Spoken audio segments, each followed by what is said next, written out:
The Lost Cryptids Conservatory, where we will shatter your reality to bring you closer to the truth.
All right, guys, welcome back to another live stream of the Lost Cryptids Conservatory.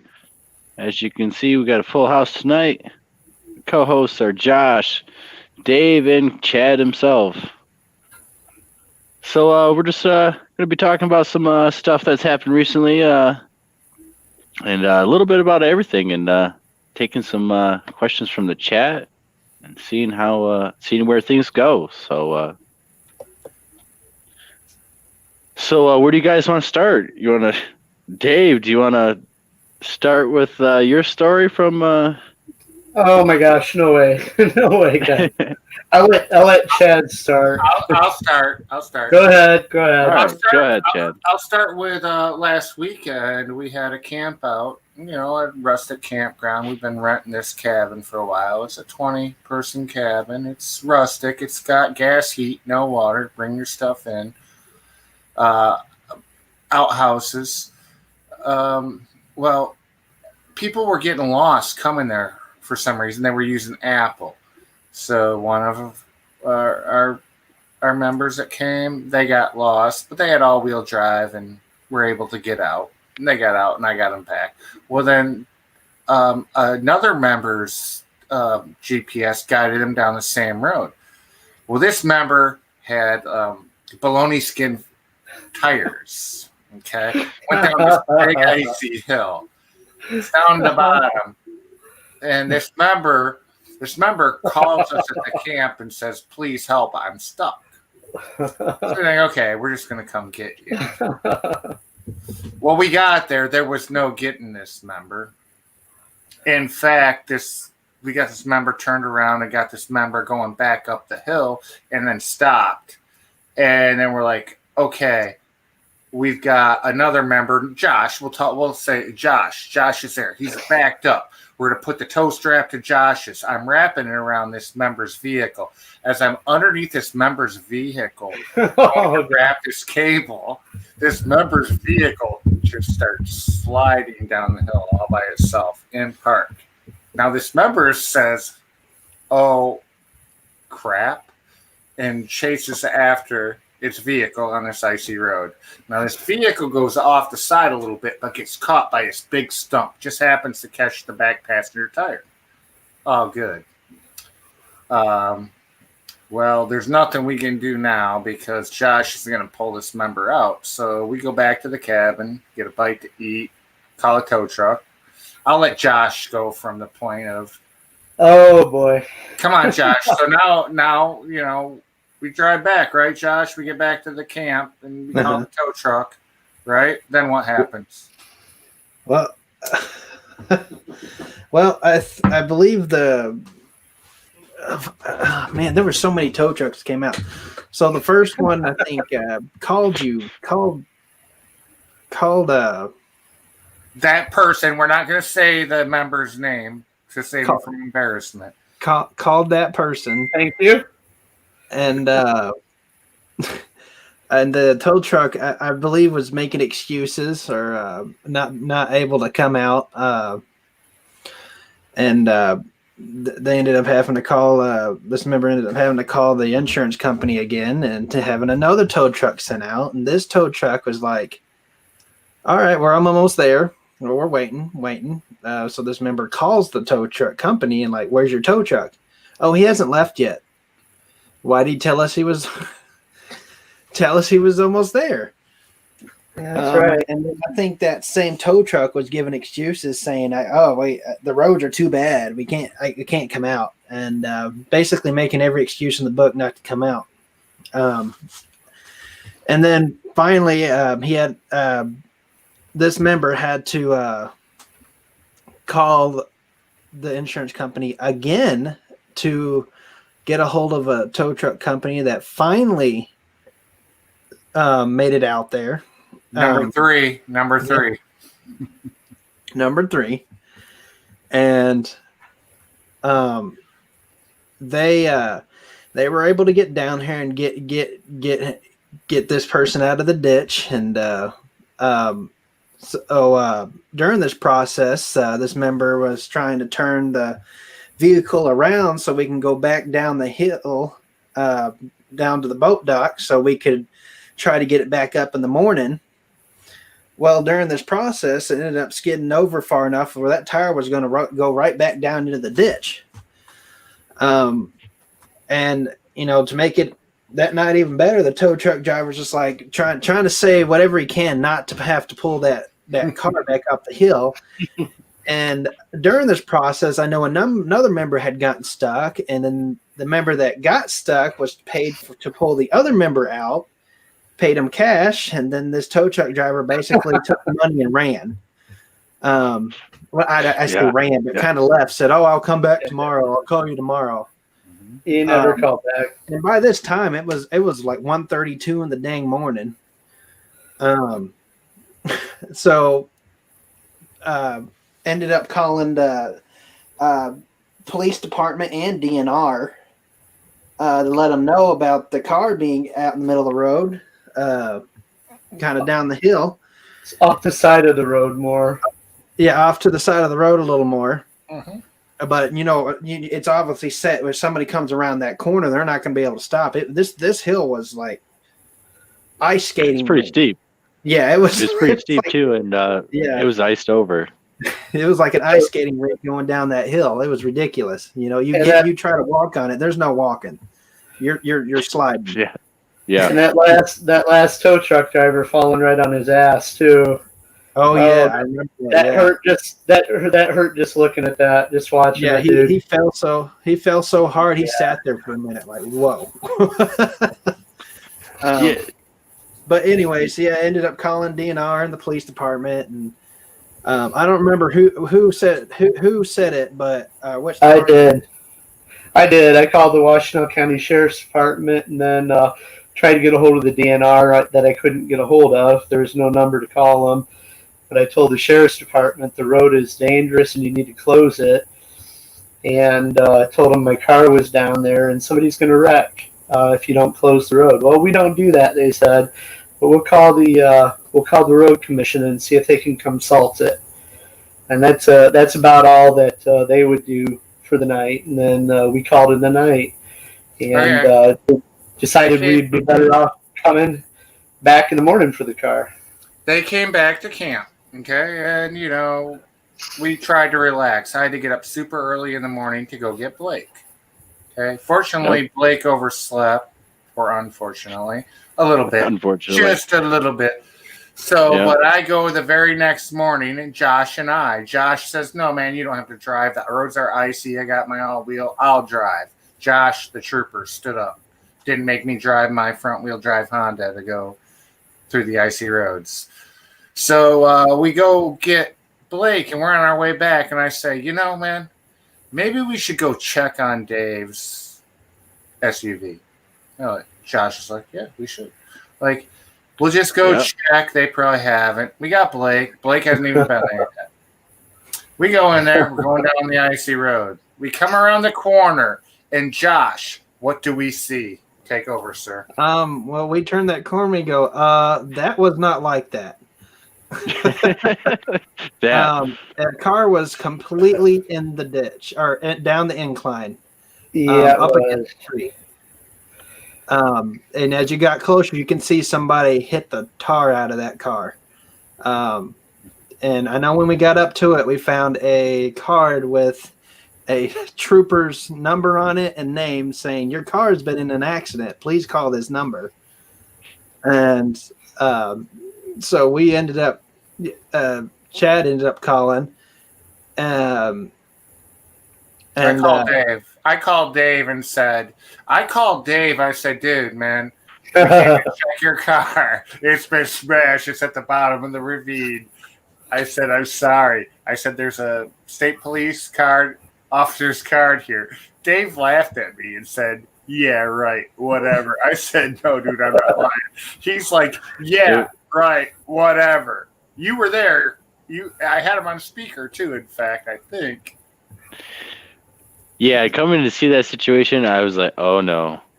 Oh yeah, it was bad. It was bad. And seeing that, it was like a gut punch. And I have to tell Dave that and deal with that.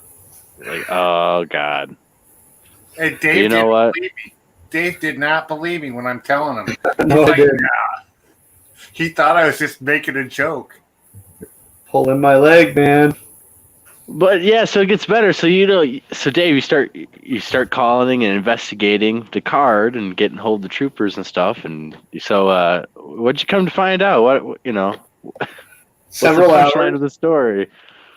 Yeah, after I called and told the sheriff's department to close the road because it's icy and that someone's going to have a wreck down there. My car's stuck down there too, by the way. They didn't close the road. And apparently in the morning, first thing, comes a DNR officer down the same road with the ice, could not control their vehicle, and rear-ended my vehicle and put it way, way, way down into the embankment ditch. After I called them and told them, you need to close this road. Oh, no, we don't do that. Well, when I showed up there at the scene again, what did I see? Across the road, it said road closed, dangerous conditions ahead. After the fact. Yeah. Yeah, they smacked your vehicle and then they closed the road down. Yep. That was reason enough. Yep. What a fiasco, too. That's not even the best part. That's not even the best part. Go ahead. Go ahead, Josh. You ended up calling the insurance company again, and finally you were telling. I know you were. They were. This person was telling them to send a big tow truck. The road is icy. It's really bad roads, and he said, "Hey, you need to send out a flatbed." Well, they send out a flatbed with crap tires. Basically, this is a freeway flatbed, a flatbed that's meant for freeway accidents. Why they send it out here, I don't know. Why they send it out there, I don't know. It didn't make any sense. Basically, the guy gets out, takes one look, and goes, he walks down there, and he's looking at it, and he's like... No, wait. He backed up to it. He backed right up to it and said... Yes, he did. And he said, if I go any further, I'm going in that ditch too. Okay. I just had to... No, it's okay. Okay. So here the flatbed pickup or tow truck is stuck too. Mm-hmm. Go ahead, Josh. But so they ended up having to call another tow truck. And a side note, this is all these trucks were actually coming from AAA and not the other insurance companies. The other insurance company was, it was crap. Yeah. I'm just going to tell you now, Liberty Mutual, crap. What they Yeah. simply entered into the system that my tow was delayed until Monday morning, and then every time I called it, it recognized my number and says your outstanding claim, blah blah blah, and it would not let me get to anybody to get help from them. So we ended up using another teammate's AAA, bless his soul. And really for everyone that helped. But we got AAA to come out and go on ahead there, Josh. Well, that like I said, that flatbed got stuck backing up, and this time it was getting dark. It was already dark. It was later in the day or later in the night, and he ends up calling another tow truck, and finally they send out a guy in a diesel truck, big old diesel truck, who knew exactly what he was doing. Finally, somebody. Keyword there. Knew exactly what to do. It was it was a truck designed to pull semis. Okay, it had multiple cables and systems. Yeah, it's a big old dually. Yeah, so this truck was designed to pick up semis. Well, the guy, they're both from AAA. The other guy, you obviously could tell, is not very experienced with this at all. So that guy's helping the guy who knows what he's doing, and the guy who doesn't ends up tying a dang chain to the world's tiniest tree. And out with this tiny tree, and this tree's going, like, what are you doing? And then the other guy sees this, he's like, oh, no. So they winch it back out. He wraps it around a bigger tree and finally pulls, the tow truck out. And they took the tow truck down the hill and ran it up the hill. It took them a few times, but they eventually got it to the top of the hill. Then he came down with that big old diesel truck and did the same thing to the car, tied a chain to a big tree and tied a chain further up to a big tree. And pulled that car out like that. He knew exactly what he was doing. Finally, after 5-6 tow trucks. Yeah, and his exact words. His exact words is because we were like, "Tow us, we're only a mile here. Just get this car here." He said, "This isn't a tow. This is a recovery. We're not going to abandon you, but we're not pulling you out of here." So he made sure we got parked to the bottom of the hill. And I was like to everybody, dude, it's late at night, man. Let's come back when it's daylight in the morning, tie this up. Yeah. One thing, the funny thing about it is, the guy with the flatbed did not know what he was doing. So he got, several ton vehicle almost on the edge, and he decides to chain it to that sapling. I completely broke down laughing at that point. I mean, I wasn't next to him, but like if I was, man, I just couldn't believe. I couldn't believe that when I seen that. But luckily, the other guy was good. But I know me and you, Blake. We were looking at that, going, "What in the?" Dude, that guy must have been new, or he should not be working there much longer because. He could have literally, if it was a bigger tree, but it's not strong, he could have literally wenched the tree onto himself. Now, if you're trying to pull the tree out, then might have worked. But so we actually did. You guys did get it out though. Yeah. I know the next day. The next day, we put all our heads together, and me, Chad, and Kevin, and no, don't say the other person's name. You'll give up. Who got stuck? Huh? Don't give up. Who got stuck? Remember, for protecting his anonymity. Anyways, we ended up putting rope around the baloney skin tires, and so it would gain some kind of traction on both front tires because it's front wheel drive. And then I ended up strapping it to the back of my all-wheel drive vehicle, and we slowly but surely towed it up that hill all the way back down to the bigger road. But at that point, we had no issue getting it up the hill after all that. But we put our heads together and we really got it up that hill.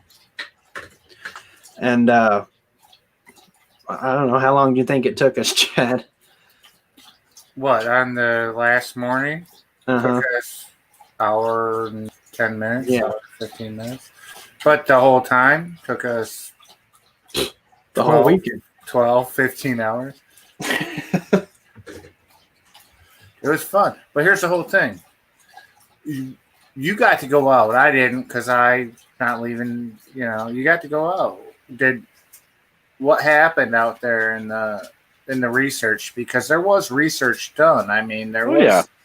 Yeah. A long-winded story, but it's very important because it was a really gut punch for the whole operation. Mm-hmm. Most of the crew was occupied with that all night, and all weekend. but we did go out all weekend. Actually, yeah. Mm-hmm. We went out 2 different times. I went out 2 different times, at least. And the one time was I don't think you were there, Josh. I think you went down to the scene of the crime, the accident, and we went out back behind the cabins and stuff, and followed this trail up on these ridges, trying to find evidence of anything. And really great spot. Found some interesting rock placements on these ridges that I think if you followed, you would find possibly rock mounds or something else, because in the other area that we went to, Josh, that something like that happened. So very good spot, and it's been it's right in the middle of all this activity and stuff, so it's a great hot spot. But did some filming and stuff, did some testing of equipment, and but then I took you, Josh, and Gabe out to a spot. Mm-hmm. What did you think about that area? Well, I think it was a really good area, really awesome area. Because I know you had your experience out there, and basically the way the land was laid out, I could tell it'd be a really great area for research. You got great perspective. You got we saw some rock mounds that seemed to line up. If you eyeball them, we nothing really happened. I know we heard an owl when it got darker. Not real close. But the area itself, when summer comes around, I feel like it'd be a really great area to do some really, really awesome research, especially with some of the equipment we have now. That's gonna. I feel pretty certain that we'll come out with some really awesome evidence in that one spot.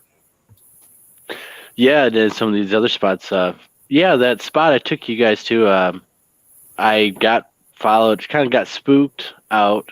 I heard some stuff walking around me, but I couldn't see it. And this is actually on film on the YouTube. It's I believe the title is called "Being Followed Out." By Bigfoot Part 1 and 2. Anyways, there's a scene where basically I'm followed out. I'm getting spooked and stuff, and I don't climb up this ridge, and I decide to backtrack and to see if these footsteps follow me, because animals like deer, squirrels, or whatever will not typically follow a human through the woods. So I did that, and I kept hearing these things following me. So I was like, okay, well, it's not deer, obviously, and got up to this section of this woods where it was kind of open, and so I'm filming, and I'm thinking, this is it. I'm going to get something to film, and right where it's like I'm going to start seeing something, I don't see anything, and then I start hearing them go around me. like a clock. I'm right in the middle, and they're going around me. And when they're on both sides of me, I decide to get out of the area because it is freaky. I'm really close to something, I'm not seeing it, and I get all the way to my car, and I actually got followed all the way out to my car. About I guess about 200 yards, and I did not see them, and they're I thought in some spots I should have been able to see whatever's there, but in a lot of the spots they were seemingly just beyond my sight, inside some brush or something. So I left, but taking you out there, we discovered on these ridges some rocks that led us to a rock mound, probably 30 by 20 foot rock mound right there in the middle of the woods. I don't think machinery was able to get back there, and it doesn't look like it's a homesteader thing. So, did that cause my weirded out sensation being right there? Because I did not know that was there when I first walked back there. Some things to speculate. Those mounds were because I've seen a lot of mounds out there, but those mounds are pretty dang big, especially in that area, and they seemed it just seemed unusual. Like you said, definitely not farmland. There's a lot of big trees around. There are some new trees, but for farmland you need to clear out the land, and it's just too hilly to be of any kind of regular kind of farmland. So it just, to me, it looks like some kind of burial. It really does. Either that or it's marking something. Wouldn't it most likely be Indian burial, though? In honesty, I mean, if you look back at it, not to say it is, it could be anything, but it would. I would hope so. That'd be cool. It's either a few things. It's stuff left over from making the roads through there that the DNR or the state put in, or it's farmers put them in, clearing the fields, which there's no fields right there. What about all the rocks on top of Mud Lake? How'd they get there? Yeah, same thing. Like they're in spots where machinery can't get to. Homesteaders lay foundations, but some of these rock piles are not flat; they're piled up. And plus, in spots where it's not good to build a house, or Native American, or Bigfoot possibly, or Native American stuff, or mound builders. The mound building people were in Michigan, or the copper people, the same thing. Interesting enough, you're not allowed to dig into Native American burial sites or anything Native American. Say we found an arrowhead in one of these, and you report it, it becomes illegal to dig into it and find anything, and especially keep anything that you find in one of those things. You notice how what we find on lower ground, we're on flat ground and we find these rock areas. We find a lot of them in our special area. You notice how it's always smaller rocks in the piles, but when you get on these big gigantic hills, the rock piles seem like there's a lot of bigger rocks in them. Have you noticed this? I've noticed it. The rocks are several hundred pounds. I mean, they're heavy. They vary, but there's some big rocks that would take a couple people to lift and move. I mean, you're talking moving through thickets and swamp and up and down a ridge. Mm-hmm. I mean, not next to a road or anything either. So you just got to investigate and take metal detectors out there. And we found some mounds that had like newer brick and metal and stuff. So we just discounted those. But there's other mounds that are kind of more unexplainable.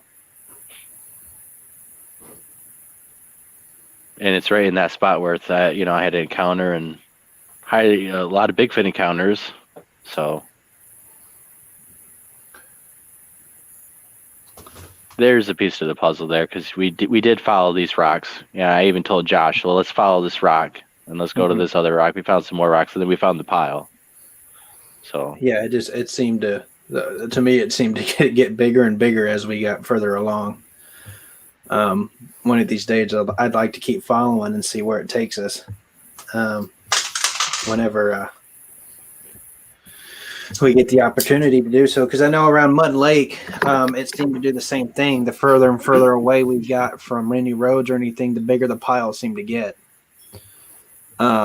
Which I don't know if that's got any some kind of significance or not. And I know one of the piles we actually found on the side of a hill.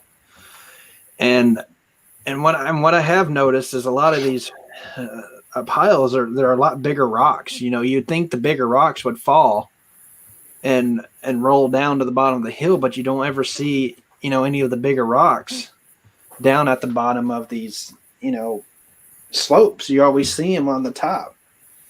So you know they've been put up there. Josh, you're a newbie, right? You're new. You're accepted into the group, and you're brand new, right? Yeah. What you've seen, what has been pointed out to you, what you found on your own, and in comparison to all your research before you've met us. You want to talk about that? Sure.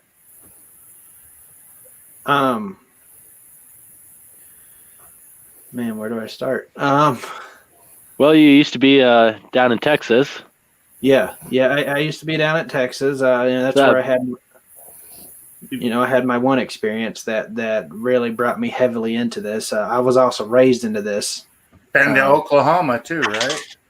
My father was actually in Oklahoma, and I have been up to Oklahoma, but not to do research. Mm-hmm.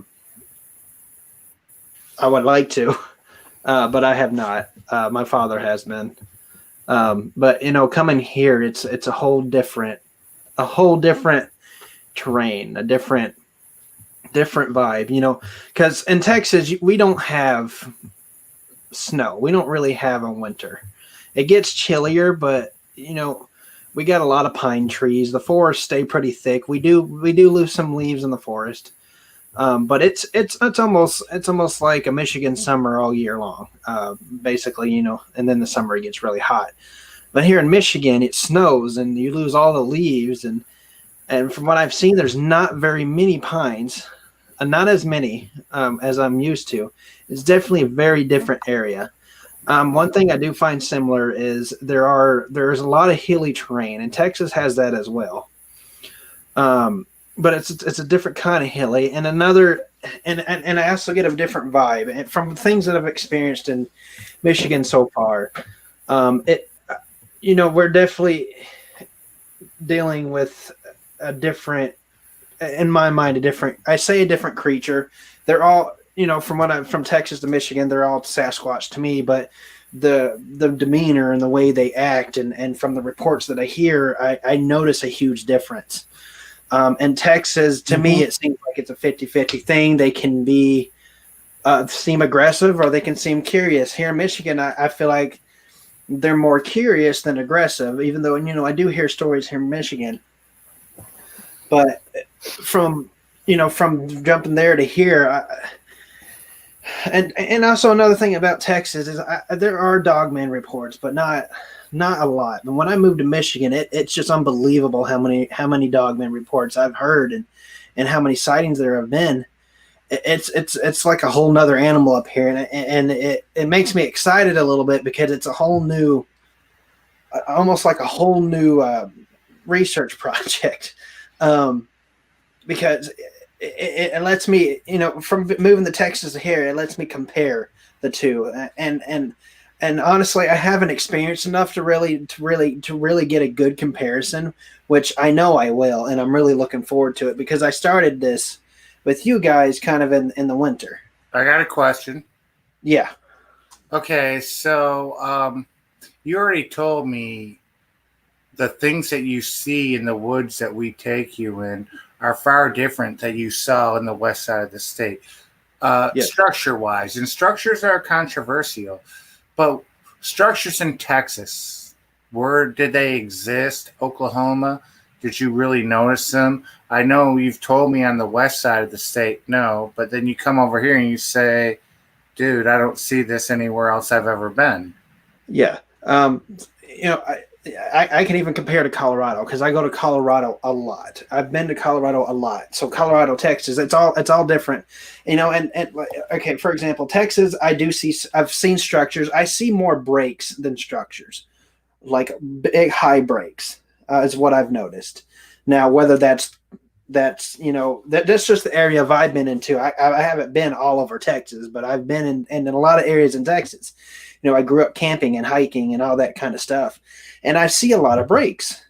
I do see a lot of lean-tos and that kind of stuff, but and then going to Colorado, I've seen a lot of T structures and a lot of V's, very very intricate, very detailed in Colorado, and a lot of these.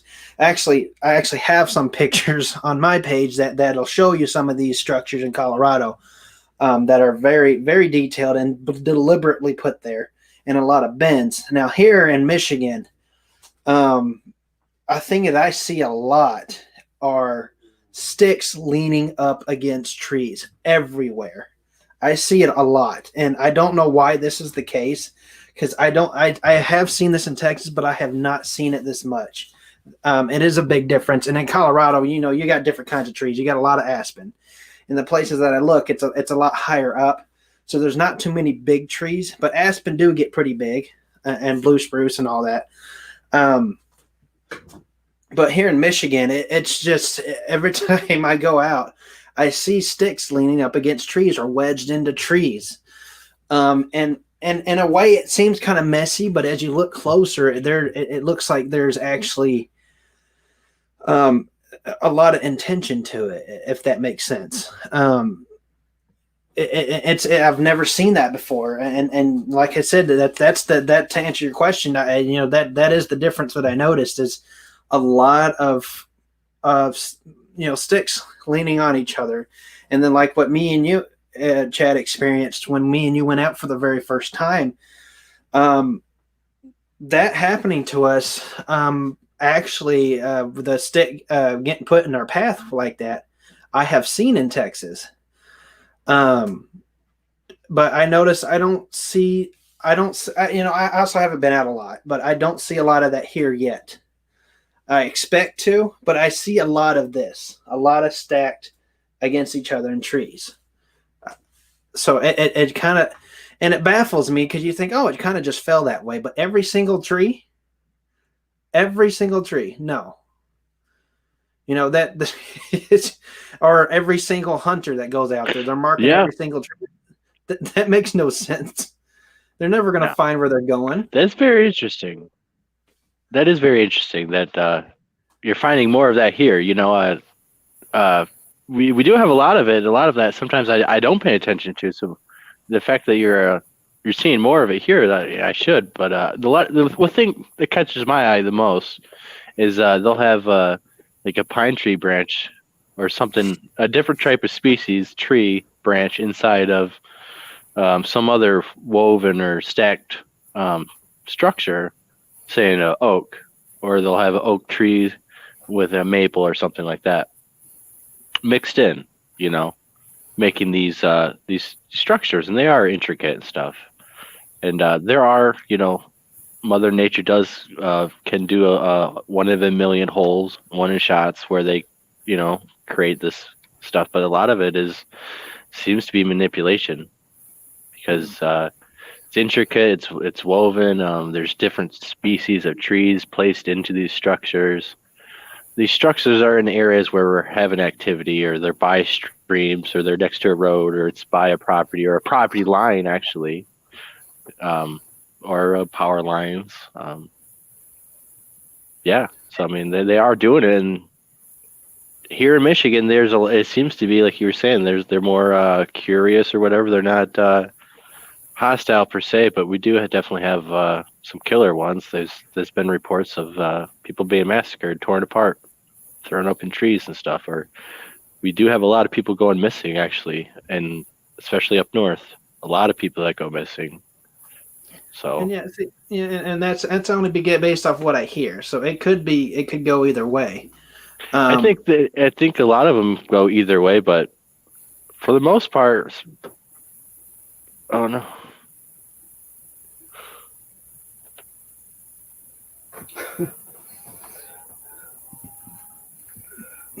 Well, you're froze up there, Blake, if you can hear us. We'll keep the dang show going. All right, But Josh. another thing that I've noticed that I see out here that I don't see a lot in Texas is I see logs left by, DNR, cutting roads, cutting paths. But sometimes I will find these logs wedged into V formations in trees. They look pick like- them up and move them, Josh. They will pick up the clear cut. They will pick up the cut wood we do, and they will move it, and they will use it. Well, the thing about that is they're so far in there. Somebody would have had to take a dang sledgehammer to get it in that thick, and it didn't grow around it. But you also have to understand the tree grows. So who knows how long it's been there, and wood can last a long time. And that tree can grow around it and make it forced in there. So there is the possibility. You have to consider. There is. And a lot of times you can see that because if you look close enough, you can see the tree kind of grows into the groove of what's wedged in there. But there's a lot of times where I look and I'll see it's actually been, jammed in there. You can see the spark scraped off, or you can see the log just getting, pressurized just from getting jammed in there. That stuff is just it's intriguing. I don't know why they do that. I've never come across anything like that anywhere else, or that I've noticed. Well, I think the big takeaway here is that there's stuff going on out there people don't know about. And, for you to bring this information here, for Chad or for Blake to bring this information here is really, I think, doing well, because most people wouldn't even know or realize these things happen. One thing I do see across all states is trees interwoven with each other. Live trees still attached to the ground, interwoven with each other. That is one thing I do see that's common from, Colorado to Texas to here that I have seen. I found it from Florida to Michigan, where they'll take pine trees and twist them, or they'll take other trees and twist them around into each other. I find it. I can go 4 miles from here and show you that. And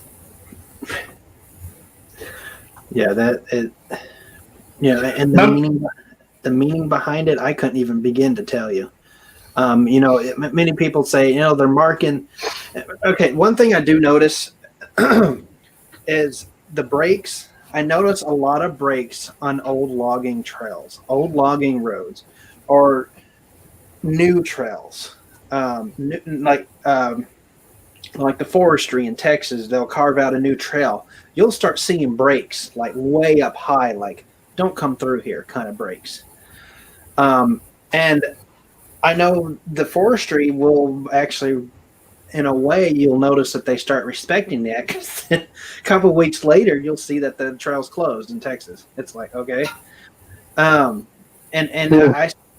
see that. I think I've seen that here too. You see these breaks on a lot of these horse trails and stuff, and it's really hard to tell if it was the horse or somebody just walking by. But then you get the ones that are just really high up, and a horse can't reach that.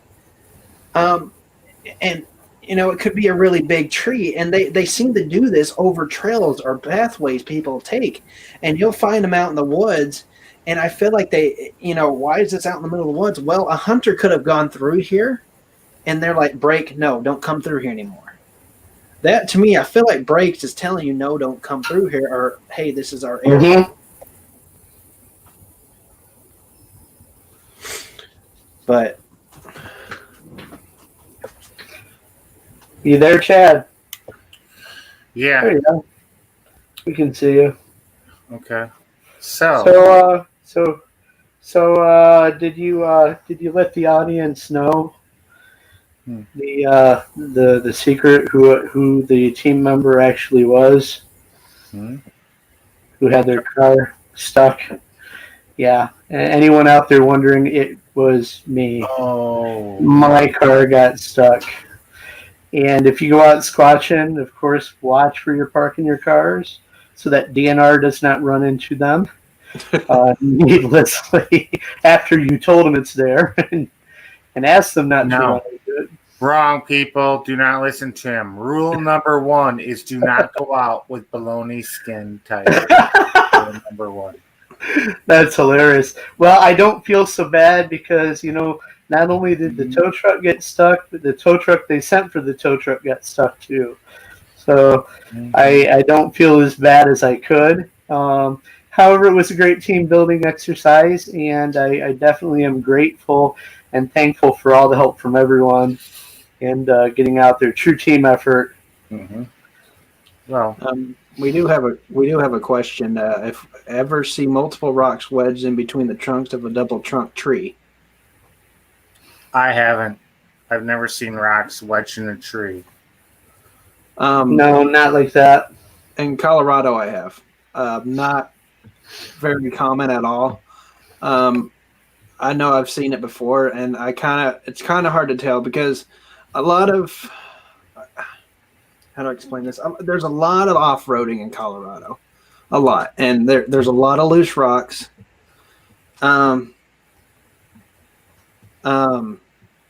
But I have come across them where they've been wedged into a tree, and it's hard to tell if it's rolled down a mountain and kind of just jammed into it, or if something jammed in there. But I have seen it, but not very often. And I know in Texas I've seen rocks just randomly stacked onto stuff.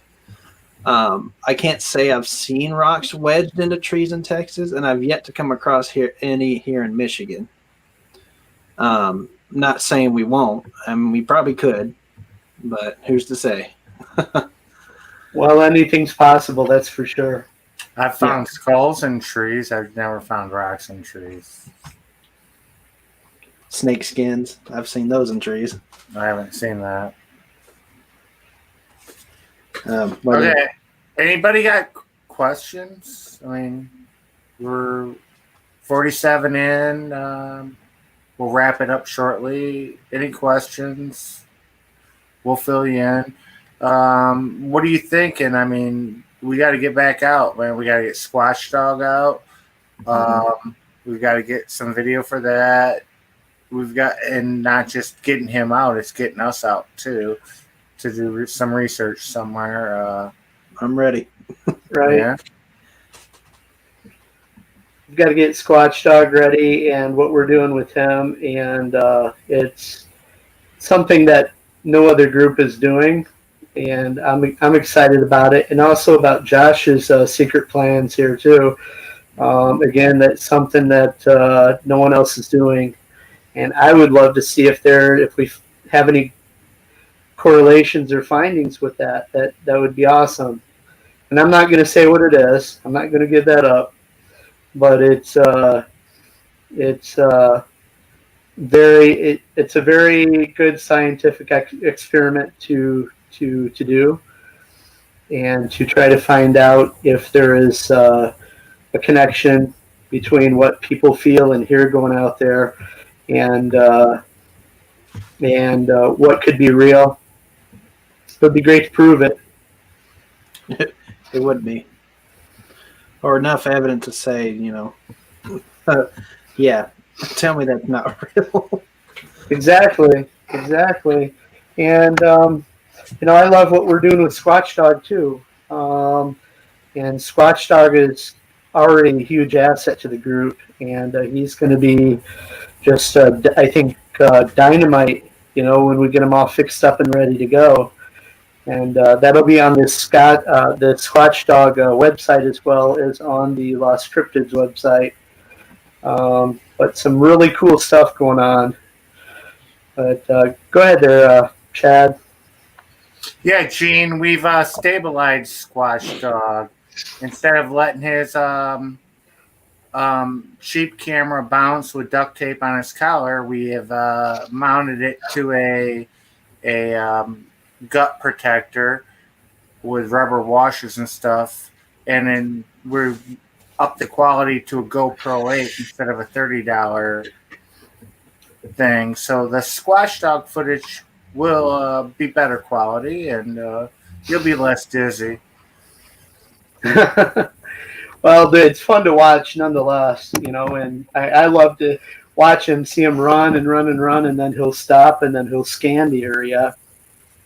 And then he'll run again for a while, then he'll stop and scan the area again. And I think that's what we really want, and that's what's going to produce some results for us. Yeah, most definitely. Thank you, Gene. Thank you, Crave Dog. Yeah, the footage will be coming out. The stuff that's out right now is kind of poor because it was a cheap GoPro type thing, bouncing on the collar. Now we have it mounted as a GoPro 8. It has stabilization. It'll be mounted right to his chest. We'll get way more stable footage of him jumping over logs and whatever he looks at. Exactly, and we want to provide good quality footage for you guys, when we can, especially in that. Because it is, on a dog, so it's shaky and hard to handle. So we wanted to have that GoPro hyper smooth technology, and so you guys can be able to handle it without throwing up, and probably catch some good stuff, Mm-hmm. And we got a few different things we're working on with the projects and gadgets and gear we got going on. So you guys should hopefully, we can expect some pretty good evidence coming out soon. Hopefully, at least this year. I've got a good feeling. I'd say this summer our chances are better than ever in finding something, but you just have to realize that having an encounter, seeing one of these things that most people go their entire lives and never have an encounter experience. So it's not only a once in a lifetime opportunity, but maybe if you're really lucky, a couple of times. But most people will never experience or have an experience with a squatch or something cryptid. Yep, that's very true. So sorry for the technical difficulties. I'm on a different computer. I'll have to sell my one computer won't work, but camera on this one doesn't like to work, so that's why I'm like this. But it brings an interesting question: is some people say people are marked, or maybe people are born more susceptible to these things, but here in Michigan, I think there's just a big population of Bigfoot everywhere. Really, I mean, with them possibly living underground, then they could have vast underground reaches of places to go and breed and populate. So, I mean, we just don't know. We don't know what's going on. But we certainly seem to be on the right track of encountering them, because we've been right on the money with getting audio, getting casts. We've seen something on the hill. We've seen flinty glimpses. We've seen structures, and even got some hair. So, I think this year is going to get more evidence. Definitely has the potential.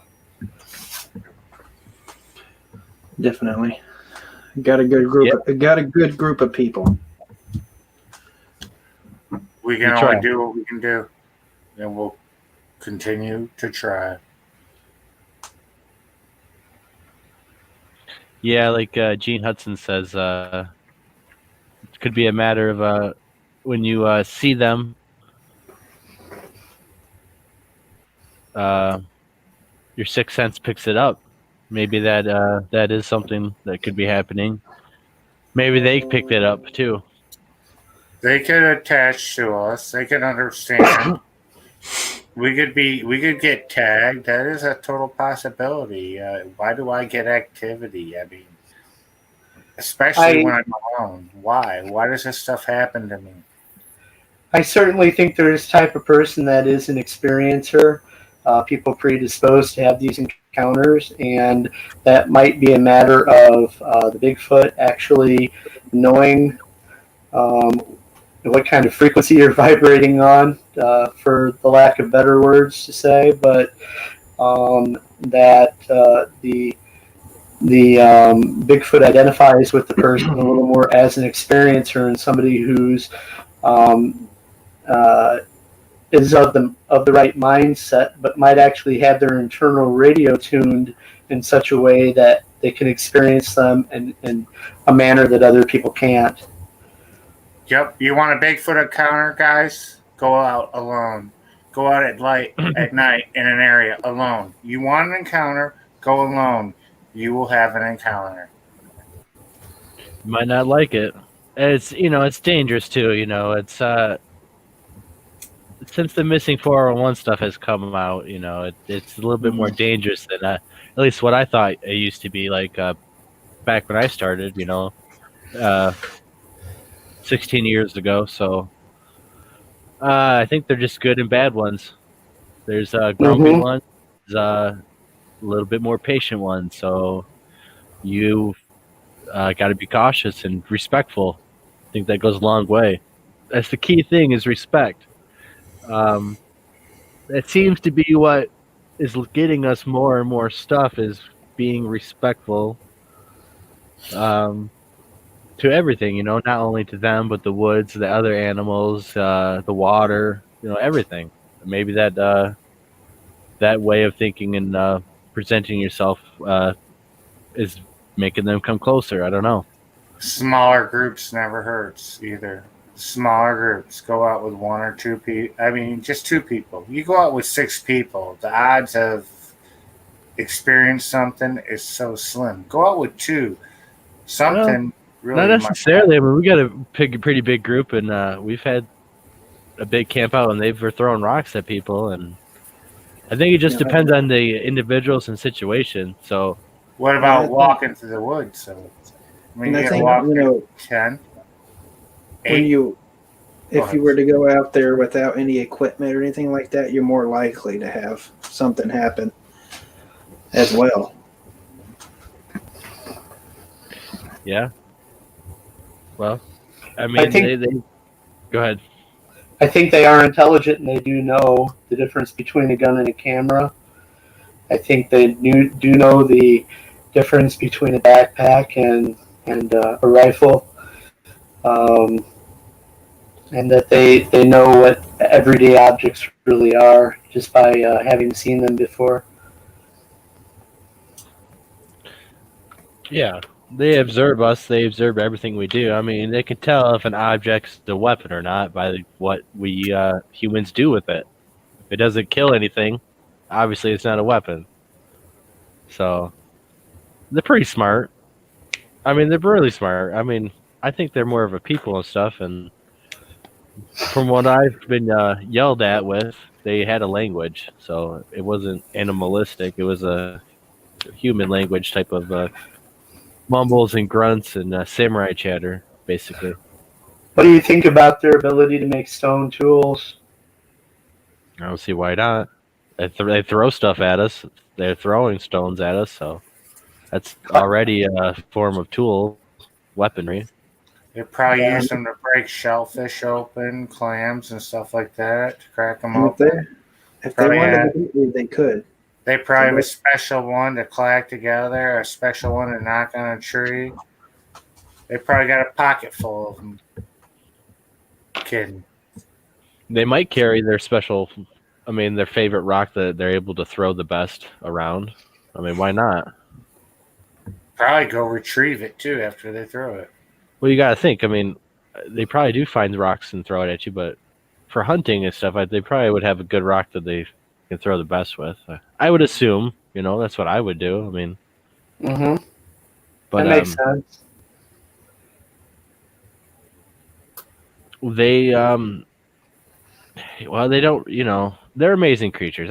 There's so much about them that keeps being a mystery to all of us. I mean, why can't why they disappear in snow, why they're really hard to find. I mean, I was tracking one, and it was jumping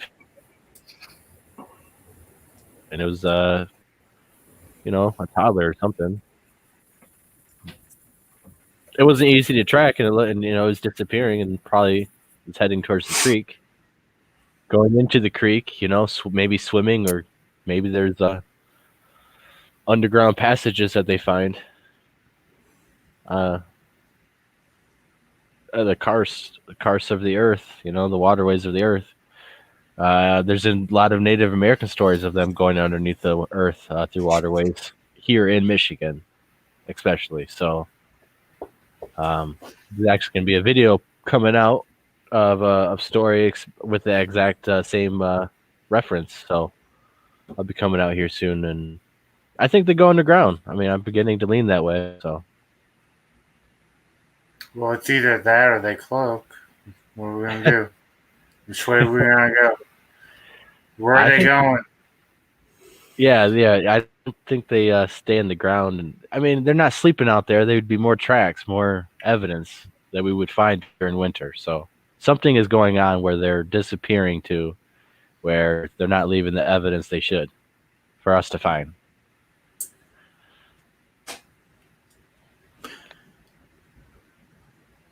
Well, Josh. You're on mute, Dave. Josh. Yeah. There we are. Thank you. Oh, Dave's back. What you That's got, okay. Josh? I was just going to say that brings up the whole issue of patterns of migration, and do you think they actually migrate? How far they migrate? What's feasible to get back to the same area? To migrate for a long distance is not feasible. It would have to be a short distance. It's more underground that they would do. They're 100 miles or something, 200 miles, absolutely. They could do it. More than that, it's just not feasible. There would be so many more sightings if they were migrating, especially with all the towns and all that are around us. Agreed. Mm-hmm. But they do move. Not saying they don't. I'm sure they do.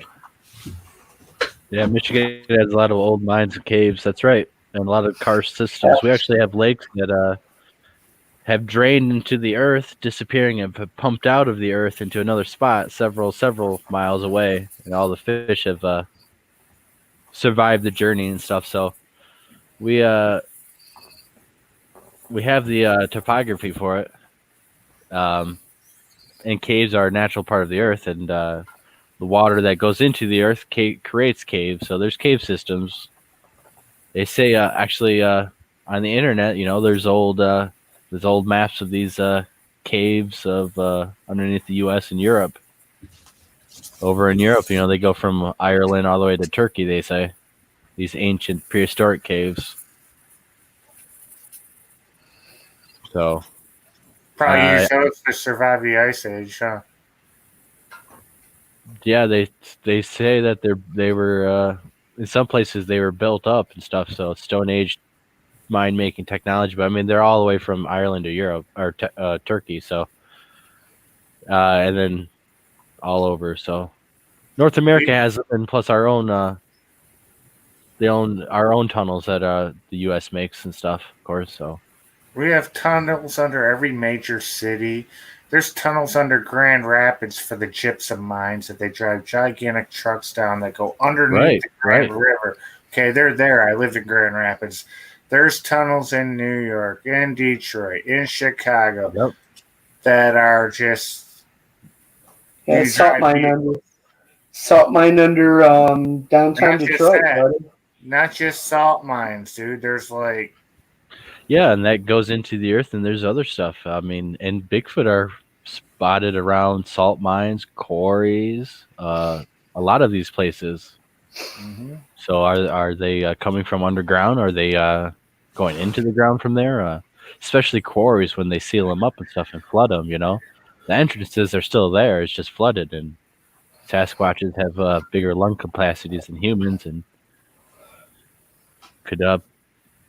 could enter these places. So again, there's Native American stories of this happening, and we'll have a video coming out of just an account of that, actually, from the late 1600s, I believe. So very interesting stuff. And other creatures are down there too. You know, you got to think anything that can go into the earth and survive like that, like Sasquatch. There's other things probably in the water, swamp creatures, sea serpents, type of things in there, cave creatures. You know, who knows? Did you guys hear? It was on like the Science Channel or something like that. That Iceland is actually an inland sea, an inland.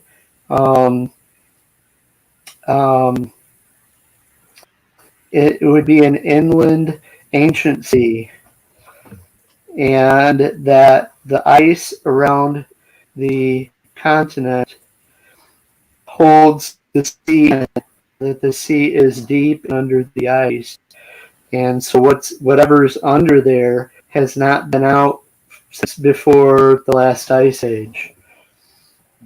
Wow. So God knows what's down there. Yeah, it's encapsulated there like a time capsule. Exactly. Scary So thought. it'll be really interesting to see what they find in this sea, this unknown sea that's the continent of Greenland. Can we ask a really controversial question for Gene? Gene, just because you're always here, I don't believe Bigfoot uses fire.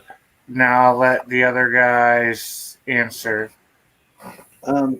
I haven't seen enough evidence to say that they do. If they use fire, you would see evidence of it just out in the woods, and you don't really. I don't really see anything of that because fire needs something to burn. It's not just going to burn in midair. There's going to be some kind of evidence of something burning, and any kind of wild area out in the woods like that, you would see some sort of evidence that something's burnt, because you will see evidence of something burnt if there's been a forest fire, of course. But I don't believe they have any need for it. I really don't. They, from what I've heard and reports that I've heard, they eat their food raw. I don't think they have any need to cook it or any need to use it to see because they're, I believe they're nocturnal and that they can see in the dark. They don't need it. And, that's just what I think. Yeah, I am of that opinion as well. I don't think that the information we have now supports them using fire. Blake? Well, I'm kind of on the fence because there are reports of them using fire. A lot of reports in Russia. Now that could be actual cavemen, but the Almas are reported to use fire, and there could be actual Neanderthals still in the area, or maybe Denisovans too, same type of region, using fire in caves. And here in the U.S., there's reports of Sasquatch using fire, I believe, or interacting with fire also. Val actually has a whole section of interactions, at least, with fire. So I do believe there's some Native American accounts of them using fire in caves also. And in Hawaii, their giants are not necessarily Sasquatch, but their giants are giant tribes who do use torches and fire. So it could be just did these different cryptids have different knowledge and intelligence to be able to do stuff. And there are ways to hide fire. You could do the Native Americans would dig a hole next to the fire and have a chamber underneath of a tunnel.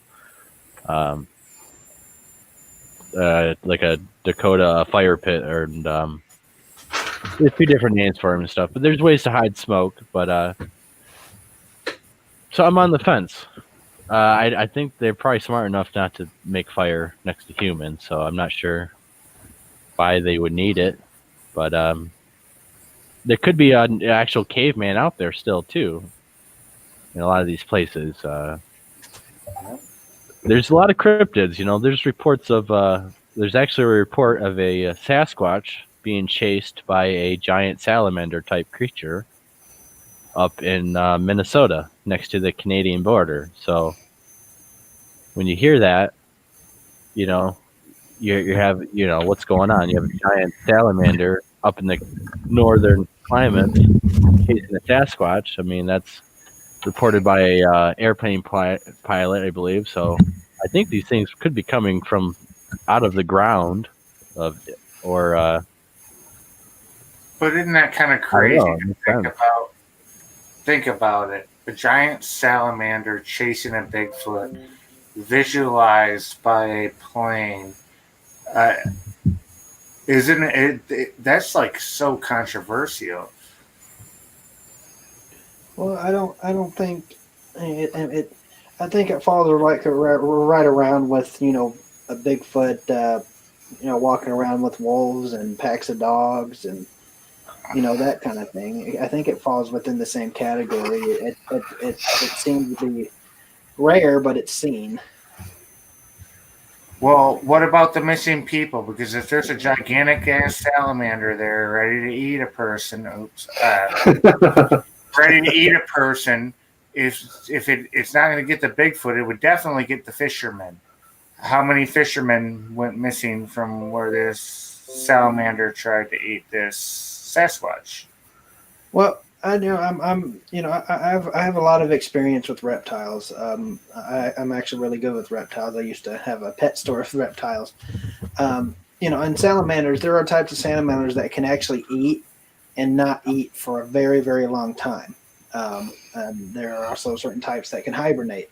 Well, Yeah. reptiles don't hibernate; they call it brumation, which is a term for reptile hibernation. So they're not really sleeping; they kind of just sit still. So it could be something like that. And something this big, if it was able to eat enough, I imagine it wouldn't need to eat for a very long time.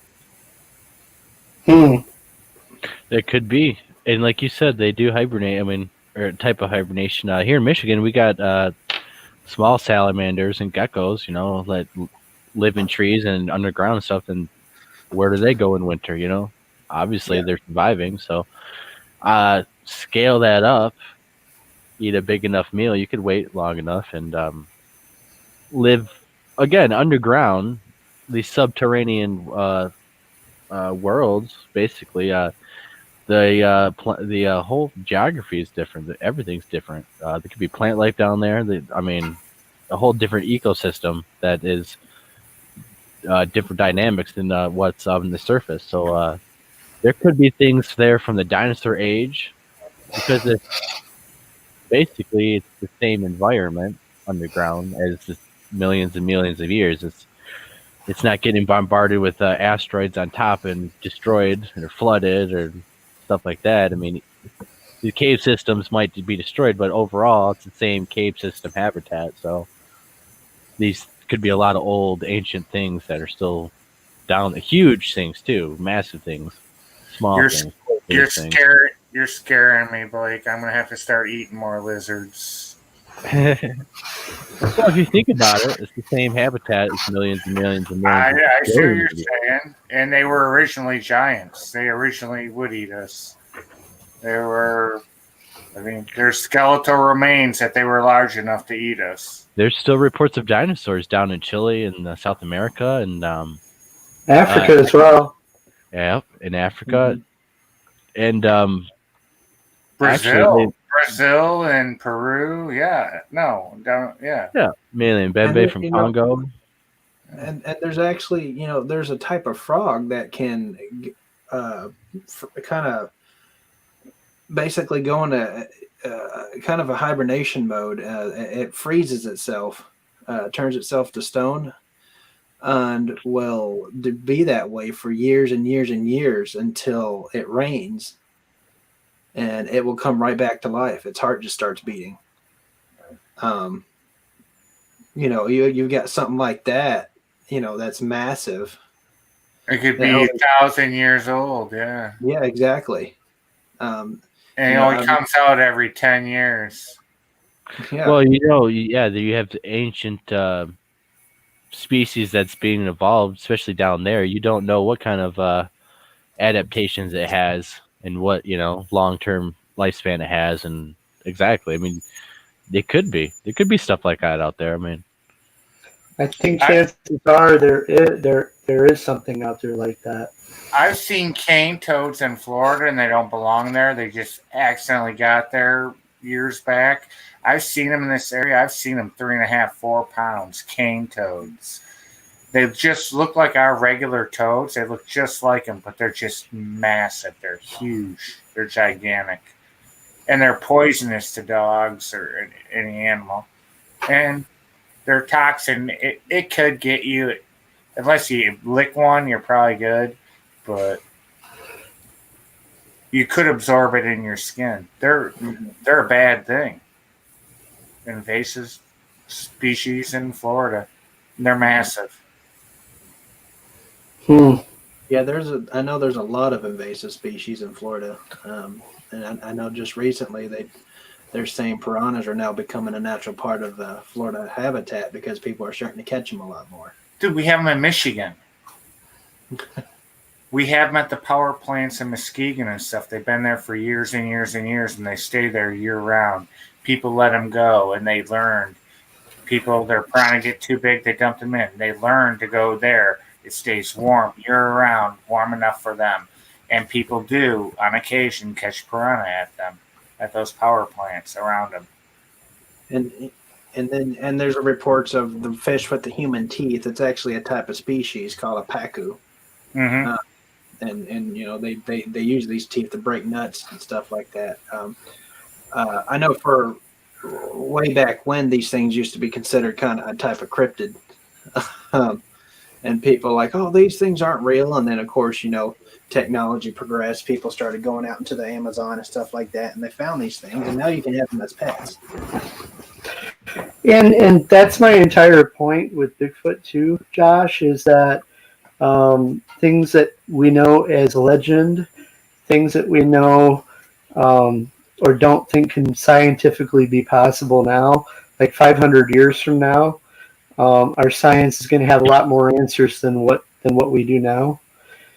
I think definitely. So I think some answers will be coming as we get smarter, as our science and biology and even our medicine improves. Absolutely, I agree. Well, let's look at the Indonesian flying lemur. Are you guys familiar with that? yeah. The creature it went viral. This creature, somebody caught one with a hook and it was screaming. It's a normal thing, and people were like all panicking, like this is an alien type creature. No, it's a normal creature. It's called the Indonesian flying lemur. And yeah, is it kind of creepy looking? Yeah. But people freaked out when they first saw it, and they were thinking that it wasn't a natural creature that exists on this earth, but it is. Yeah, the babies were swimming in water, and they didn't have fur or anything, and they looked pretty alien. It was pretty creepy. I mean, and that kind of falls into a category. How many times are animals like that a type of misidentification? Like I showed you guys the ghost owl, that really freaky owl with the big mouth. Mm-hmm. How many times have somebody seen that and thought it would look like some kind of cryptid creature? What about the hammerhead bat? If you look at the Jersey monster description and you look at the picture of it, it looks identical to a hammerhead bat, which is a huge bat. But then, you hear reports of things that are, people get really good look at some of these things, like Sasquatch, for example. You're like, yeah, this thing's real, and a lot of misidentification happens just in a few seconds. You see something in the dark, like that owl, for example, you look at it and you're like, oh man, I just saw a pterodactyl or a rake or a stick man. yeah. I think that. Go ahead. And you just get a quick glance at it, and then your brain and your mind does all these crazy things and starts forming this picture. And as you're running from this thing, that's just a simple creature that you don't see very often. You know, how many times has that happened? I think that happens to inexperienced people who are not used to the outdoors or wild, or people who just getting into Bigfoot might think, things are Bigfoot when they're not. When you're experienced enough to be in the wilderness or to know your surroundings and the animals and stuff and what they kind of do and don't do, and you see a Bigfoot and how the way it walks and moves, you're gonna know it's a Bigfoot, or even like a rake or a dogman creature. You're gonna know that it's not normal if you get a really good look at it. If it's far away and something, that's different. But like for people misidentifying, I don't think they're experienced enough to know what they're seeing, or they're maybe too excited too. Yeah, and I think that brings into like the two types of people. You got those like people like us. We go out in the woods, we saw something weird. We're like, huh, let's go see what that is. And then you get the ones who are like, oh crap, Let's get out of here. Yep. Yeah, and then that's where the misidentification comes in, because you only glanced it for a few seconds, and then we actually go up and see and like, oh, that's not. Come on, be fair, Josh. For the ability to get the fear and think there's possibly something in front of you and to pursue it takes a special person. Not everybody's capable of doing it. This is the truth. Even all of us have been intimidated at some point pursuing after something. And there are people out there that are interested in Bigfoot, but if a situation happens right in front of them, they're not going to go after it. And it's not a fun thing. And you know what? There's a couple times I didn't go after it either. So there. Yeah. No, I know. I understand. And you're right. I was just, trying to make a point. But yeah, you're right. There's times where you like, I know these things. I'm not going to pursue it because I know what could happen. And that comes off in the experience. Some, like Blake said, there's people who are experienced in the woods, and they, you got hunters and backpackers and hikers, that kind of stuff, who, start seeing these things all the time, and they like, oh, but then you start getting reports. Now this goes back into things where it's not misidentification. You're hearing hunters saying, I saw this thing, and I'm thing like that before. You're seeing people who camp in the woods all their life, and they're like, and then they finally tell you, I've seen some weird stuff out there. That's the difference. Even the rangers and border patrol will have stories like that as well. Absolutely. Yeah. Yep. Absolutely. Yeah, you're right. And veterans, for example, war veterans, who say they see these things. I tend to believe people like that. There's this PTSD thing, but it doesn't cause hallucinations. Right. From what I know, I mean, yeah, I hear reports where they think something's happening. They still think they're in the war. Then that's part of the PTSD, but they still go out and hunt, and they still do these normal things, and they see these creatures, and they're like, I saw Sasquatch. I'm going to believe them, because they've seen some crap, being out in the war and all that. I definitely think that they are credible witnesses in terms of what they do see. What else was I going to say here? I kind of lost there for a second. Well, you're talking about the witness and their credibility of what they had just seen, and how they what? Come on. Oh, and the fact that they're veterans, I mean, to me, makes them highly credible witnesses. Okay. They're observers. They're You know, they're Trained soldiers, observers. They're professional observers. Exactly. they're trackers. Way. Basically, you're in the army, you're out there hunting, but you're hunting people, right? Mm-hmm.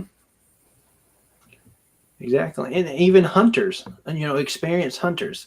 You train yourself over time to see things, to hear things. You're like, you listen. You're like, oh, that's a squirrel. Oh, that sounds like a rabbit. Or you'll hear a noise, and you're like, oh, I know what that is. Or you train yourself to understand when you hear that squirrel, that means there's something. That squirrel doesn't know you're there. That means there's something else. Exactly. So you understand the noise that the other animals make if it means something's coming to you. Right. Or, even that smell that these creatures give off. Wild hogs, they stink. They stink to high heaven. But they don't smell like that from the reports that I've heard. And they won't put a smell out that in such a broad area. You can get a group of wild hogs, and you would have to get in pretty close to smell these stinky buggers. But from what I hear from the reports, people actually smell these things when they're still a little ways away, and they get stronger as they get closer. Mm-hmm. Yeah. And they could be putting out a pheromone and stuff, like gorillas do. And their smell can linger too. It can stay for a while and catch into stuff. Yeah, it can be form a path almost. It stays, and you move through it. You'll be on the other side of it, and you won't smell it anymore. That's what me and Chad experienced actually. A line of scent through across the trail, and it smelled like dirty socks. Dirty socks or something. Yeah, like they send it your way on purpose. Or it moved through the area or something. Yeah, but it was definitely doesn't happen all the time though, because we've been in the area, and I believe it was recently there. I believe it was recently there shortly before us, and then when we came through, we could the smell stayed behind.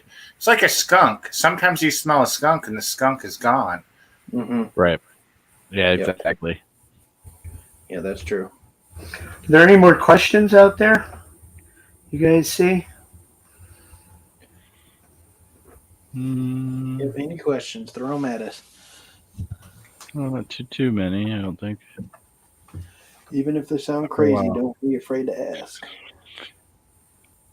Yeah, I mean, there's a lot of things out there, and we mainly research Bigfoot because it's what we're interacting with the most. It seems to be more prevalent here in this area that we're at, but there's sea creatures, lake monsters here in Michigan, the Great Lakes, and actually river monsters. Actually, a lot of even sharks are in the Great Lakes. Bull sharks can live in the Great Lakes, and Freshwater, yeah. Yep, and there's some interesting videos of giant eels. Possibly be these sea creatures massively too. And over in Europe they have them, but there's also reports of it's like a squid type creatures and water panthers from the Native Americans who were like a panther, a water demon, basically. It was some reports of them being huge and stuff, but not a modern known animal. So I'm sure they're still out there, but it's very unique. Michigan also has a Michigan Great Lakes Triangle, a Bermuda Triangle type of thing, where planes go missing, boats go missing, and people go missing. Boats go missing, people go missing right off the boat, and the boat's floating on the Great Lakes. I can understand that from the standpoint of having been out on my own boat on Lake Erie. It's not even Lake Michigan. I had spent a lot of time up north on Lake Michigan, and what I can tell you is the storms move in very, very fast, and they get really bad very quickly. as well as Lake Erie has some squalls too, believe it or not.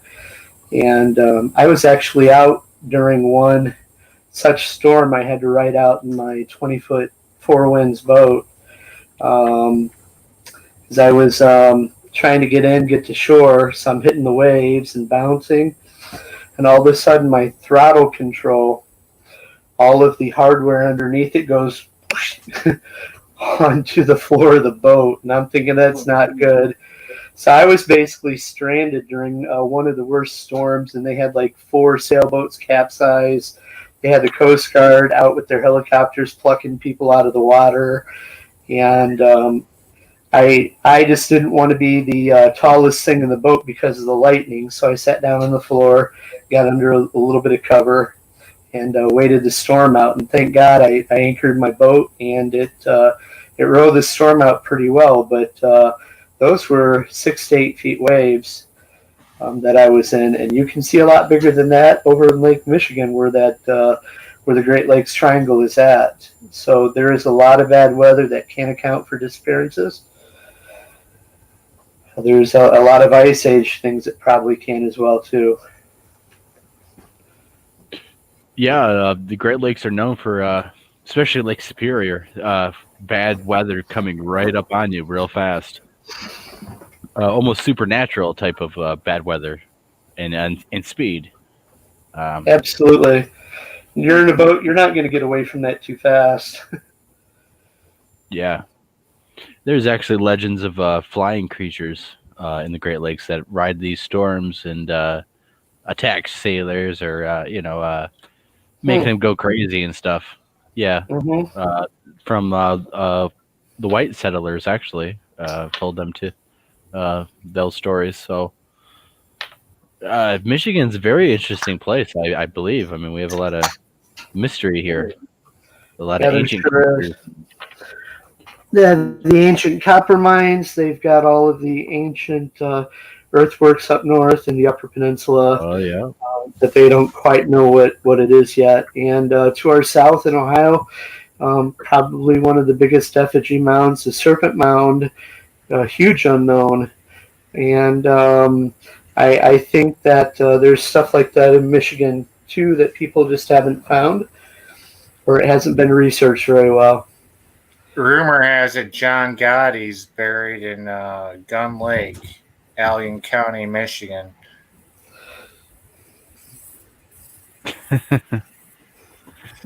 So we have one question actually about. Let's go back to it.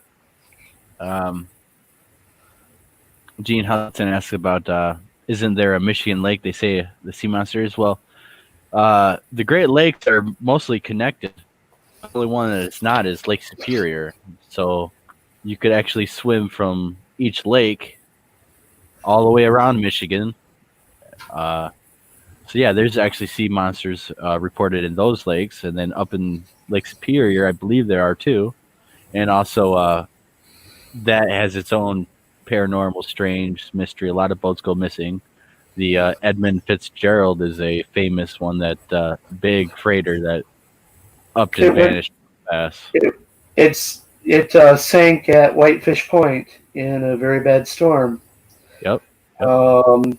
And I think that Lake Superior doesn't get any warmer in the summertime than maybe about 35 degrees or 37 degrees.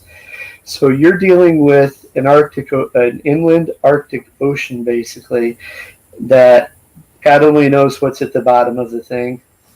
Yeah, exactly. And it's a ferocious sea that has taken many lives. And like you said, you don't know what's down there, or tunnels that are connected to that thing underneath ground. And it's a very mysterious lake, and very held high in the eyes of the Native Americans that lived there. Very spiritual aspect of and many legends stemming from the lake, or creatures and Wild man.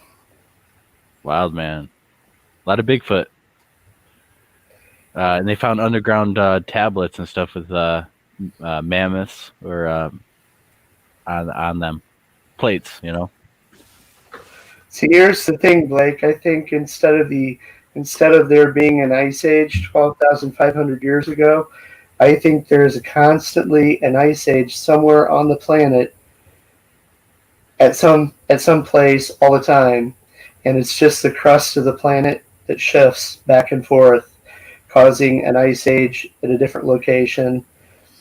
And What about then the axis shift? What Could about be. axis shift too?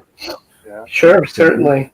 The poles, the North Pole's moving by, I thought, I wanted to say like 3 miles a year. That it is moving towards, I think, Siberia. But they've proven through science and through geological studies that the North Pole has not always been at the North Pole. And they even predict in the future that America's Midwest is going to actually be on the equator. Yeah, it's going to be a different planet, different ecosystem, and different creatures going to be evolving, and maybe that's Hey, we'll have warmer weather. Yes, we will. Yeah. It won't be all snow like 9 months of the year up north. It'd be Texas here. it hasn't been too bad, but it's been cold. That'll bring in the poisonous snakes and Yeah, it alligators. Michigan, Yeah. New Florida. Boots and belts, my friend. Exactly. That's all I like alligators for. And snakes. Got Boots and belts. another question from Gene Hudson asking, has anyone heard about mermaids in Michigan? The Native Americans tribes all over the U.S. have and Canada have mermaid tales in some of the lakes. Some of the tribes, not every tribe has every single legend, but there are mermaid legends in the Native Americans, I believe, in Michigan and also elsewhere in North America. Humans Just have like also reported regular, like back in the 60s and 70s, people claimed they saw something and they claimed it was a mermaid. It wasn't like it communicated with them, they just saw it out in Lake Michigan back a long time ago, back when I was on Lake Michigan. A couple people claimed they saw something. Are they lying? I don't know.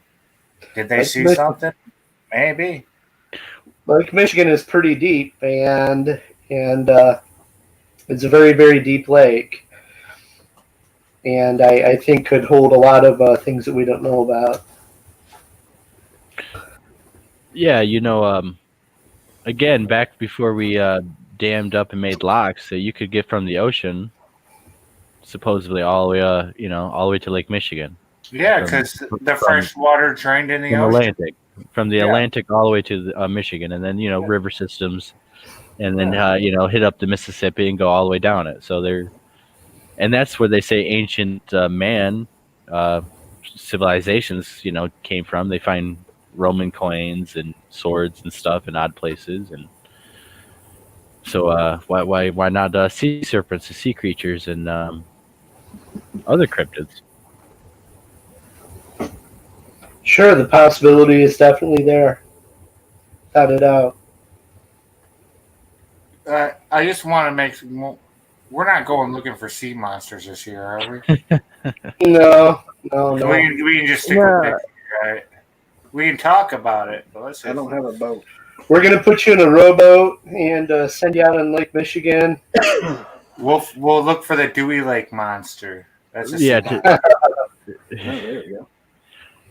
Hey, we Go ahead. got some good reports off of the Dewey Lake Conference about the Dewey Lake Monster and some good leads. So that will be it was a great thing to go do, and I look forward to going back. Would you have, Blake? If you guys didn't check that out, check out our conference we threw, and you can watch us all kind of speak and stuff about experiences and a little bit of knowledge on Sasquatch and different stuff, and it was an awesome time. I can't wait to go back there next year and host it again. And so that's over in Dowagiac, a little bit west of that, over in Sister Lakes area. It's called Dewey Lake, and we'll be over at Sister Lakes Brewing Company. Yeah, it'll be late summer. It'll be late summer, early fall. And where we're talking is due west of Kalamazoo, Michigan, basically. Yep. For those of you who don't know the area, Kalamazoo being lower Michigan, near the Indiana border. And as a matter of fact, it's probably about a half-hour, 40-minute drive from South Bend, Indiana, to get to Dowagiac. Yeah, so we're kind of in the middle, in between like South Bend and Kalamazoo. So we're in that kind of area, guys. So, guys from Indiana and stuff, you guys come on up. And if you guys from Michigan, come on out. And we're also throwing, another Bigfoot conference actually too. Is we're throwing the Michigan Bigfoot Conference here this year. Yep, with players to be named later, but they're coming out really soon. Big players, big speakers and stuff, guys. But plus, it's going to be a big event, big venue. You guys definitely want to come out there. We're going to hold a lot of people also, COVID. Well, you can give the date. Give the date. That's going to be July 17th. And that is this year. Tickets will be going on sale here pretty shortly. Speaker's going to be, dropped, and we're very excited to present this to you guys. So it's going to be huge, massive. You guys don't want to miss this. You guys, we love to see you guys from everywhere. This is going to be the Michigan Bigfoot Conference. Not to say anything about any other conference out there, but what I understand is lined up is just phenomenal. It's going to be great. That's right. I mean, exactly, Chad. I mean, we're talking a massive venue that could fit a couple hundred people. So we definitely can, and hope to see a lot of people there, because it's a great chance to meet us all. Our ballroom's set for 400 people, and we have the whole venue. We have different conference rooms, round table rooms. We have an auditorium that can take over 100 people to be able to, allow somebody that finishes speaking to be able to go talk and meet with people. And it's a huge venue. We have discounted room rates. The rates are going to be $72 a night.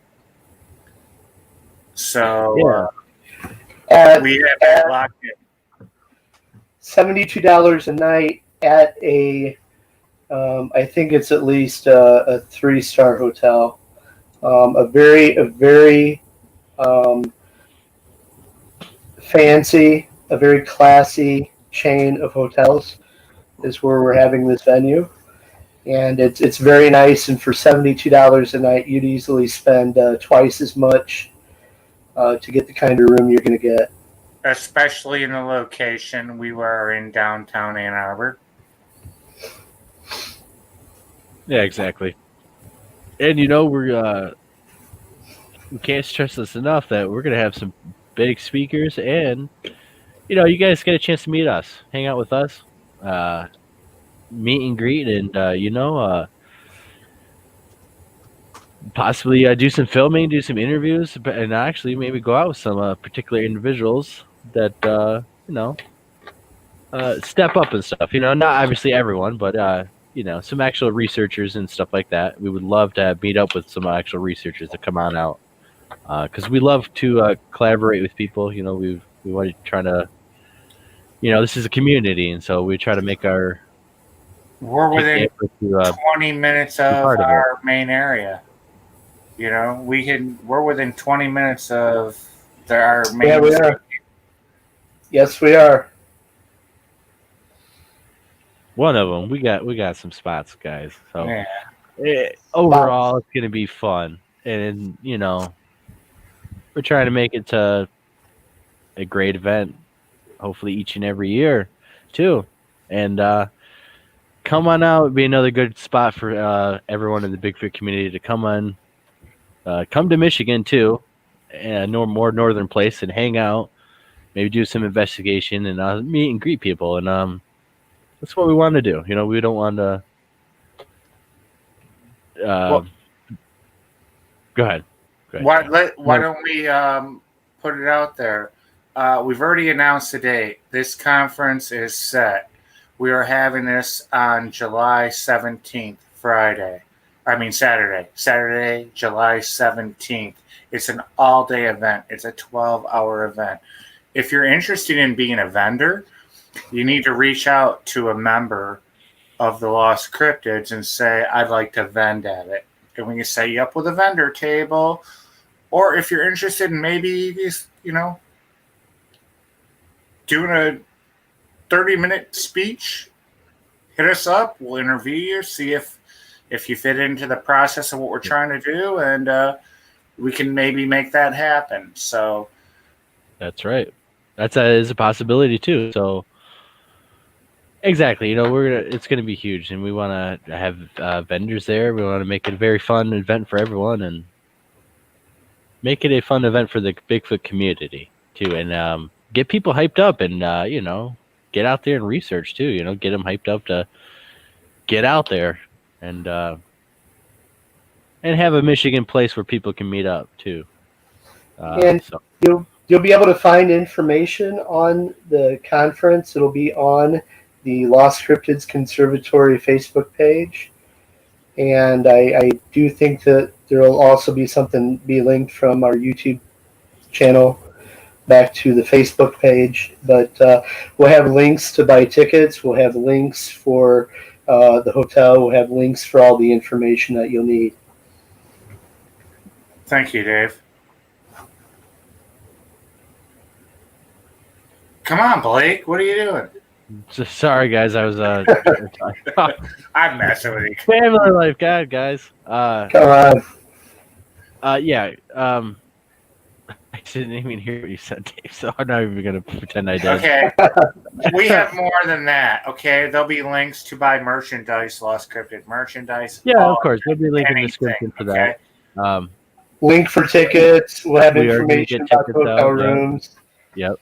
We'll be dropping stuff more and more each and every week, guys. So we'll be dropping stuff all the time, all the way until the event. So you guys will have plenty of information. Within 2 weeks, there'll be a major notice out that'll go out on group sites and social things. media.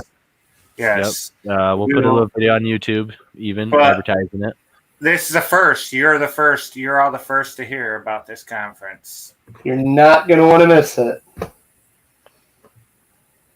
Yeah, no, exactly. And we'll have everything dropping here soon, and you guys are going to be probably grinning. And we want to see a lot of people come up to Michigan. I feel especially that Michigan is kind of neglected in the Bigfoot community, even though it's one of the top states of Bigfoot sightings. It's not really recognized. At least I feel that of being a top contender, whereas the data proves it is. And we're more desirable. We got fresh water, cooler temperatures for the most part, less poisonous snakes, no alligators. I mean, we're the safest state to be in the woods in. We really are.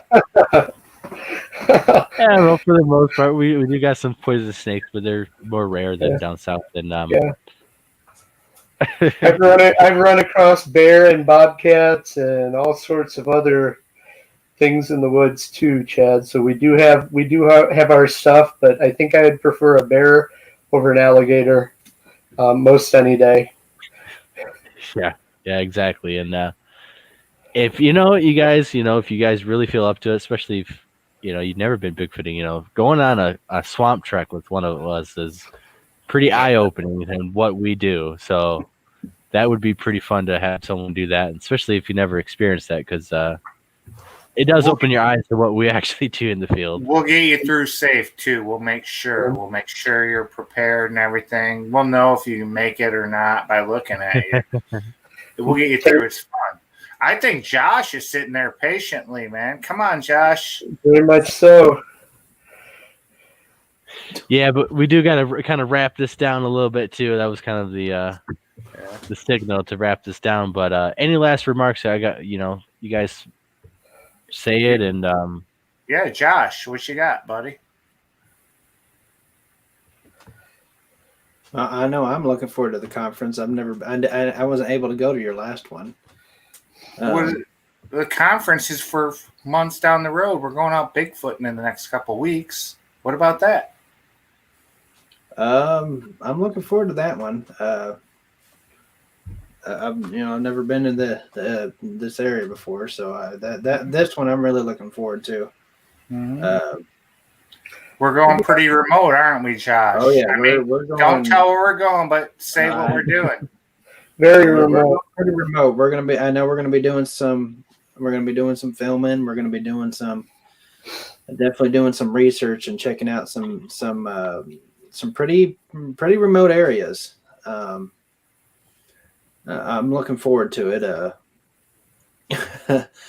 Especially I've never been that far up in Michigan either, so I'm looking forward to seeing it. I just know we'll be doing a lot of research out there, and I'm hoping I'll be able to do some of my secret projects up there too. Yeah, that'd be cool. We can definitely work with that. Oh yeah, we got some great technology, guys.